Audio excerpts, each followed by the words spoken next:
Ayan, day 7. Nagpink-pink na po ilang belly. Kaya bago na humanog ka o nag-BBS. Then, gikan po ko water change. So, ayan, day 7. Gikan sa pag-spawn.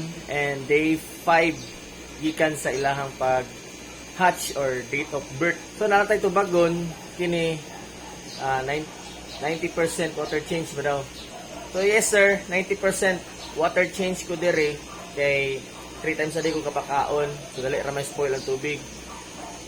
Morning, udto o gabi ko nagapakaon. Usually usahay pag abot na trabaho nga 12 midnight nagapakaon pa ko.